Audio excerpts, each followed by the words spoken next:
जैसे जैसे उत्तर भारत में ठंड का प्रकोप बढ़ रहा है, बाहर रहने वाले लोगों को दिक्कतों का सामना करना पड़ रहा है। उत्तर प्रदेश सरकार ने ये बीड़ा उठाया है कि अब जितने लोग जो बाहर रह रहे हैं ठंड में, उनको रहने के लिए रैन बसेरों का इंतज़ाम किया गया है। और उत्तर प्रदेश सरकार के जो नगर विकास मंत्री हैं A.K. शर्मा, वो इस समय हमारे साथ हैं। उनके साथ हम लोग बातचीत करेंगे। वो आज एक रैन बसेरा लखनऊ में है, उसको निरीक्षण करने भी आए हैं, तो हम उनके साथ बात करते हैं और आपको बताते हैं कि इस रैन बसेरे में क्या क्या इंतज़ाम रहेंगे। प्रदेश के नगरीय क्षेत्रों में गरीब बेसहारा बेघरों को ठंड से बचाने के लिए नगरीय निकायों के द्वारा की जा रही रैन बसेरों और अलाव जलाने की व्यवस्था की वास्तविकता जानने के लिए नगर विकास मंत्री ने लखनऊ नगर निगम के द्वारा संचालित किए जा रहे रैन बसेरों की व्यवस्था का मौके पर जाकर किया निरीक्षण। नगर विकास एवं ऊर्जा मंत्री A.K. शर्मा ने शनिवार को देर शाम जिया मऊ बालू अड्डा जोन प्रथम में स्थित स्थायी व अस्थायी रूप से बने रैन बसेरों की व्यवस्थाओं व सुविधाओं को मौके पर जाकर देखा।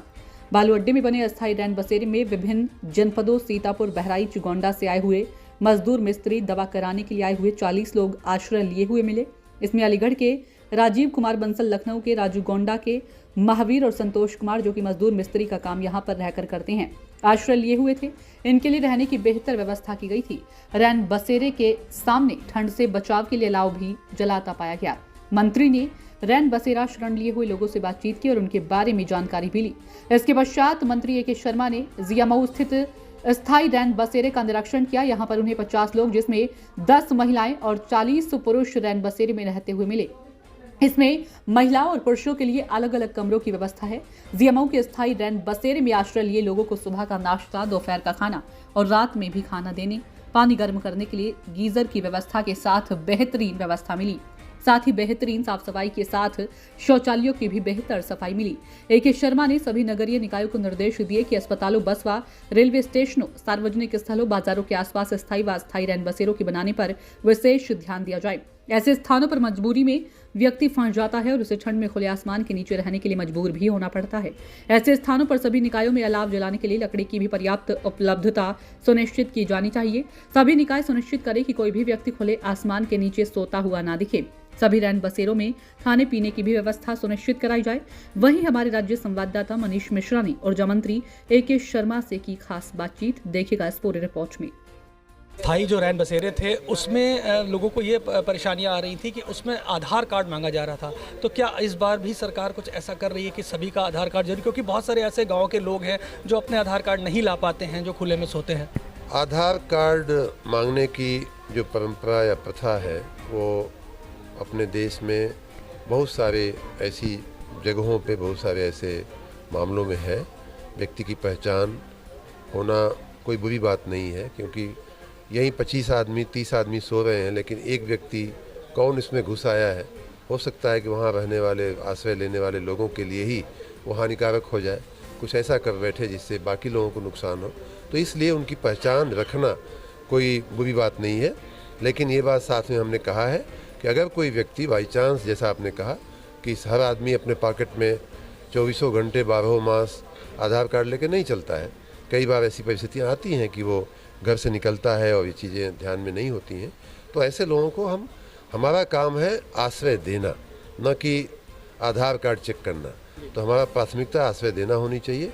उस प्रोसेस में मिल जाता है, अच्छी बात है, नहीं मिलता है तो भी हम आश्रय देने से कतराते नहीं। 2019 में काफ़ी बारिश का सामना लखनऊ में करना पड़ा था, तो जो अस्थायी रैन बसेरा थे उसमें पानी की समस्या हो गई थी, तो क्या इस बार कुछ वाटर प्रूफिंग का इंतजाम किया गया है? कई जगह से ये शिकायतें आई थी और ठंडी के सीज़न में कई बार बरसात हो जाती है। ये भी ध्यान में है कि जब बरसात हो जाती है तो ठंडी और एकदम से बढ़ जाती है। ऐसी परिस्थितियाँ निर्माण होती हैं, उनकी सावधानी बरतना चाहिए। अभी मैंने नगर आयुक्त से भी कहा और सभी से भी मैं कह रहा हूं आपके माध्यम से कि ऐसे जो टेम्प्रेरी आश्रय स्थान बनते हैं उनमें वाटर प्रूफिंग की व्यवस्था अवश्य किया जाए। ऊपर से भी पानी न आवे, अगल बगल से जो दीवारें होती हैं उनमें से पानी न आवे, और कई बार नीचे से सरफेस से भी पानी भर करके उनमें पहुँच जाता है।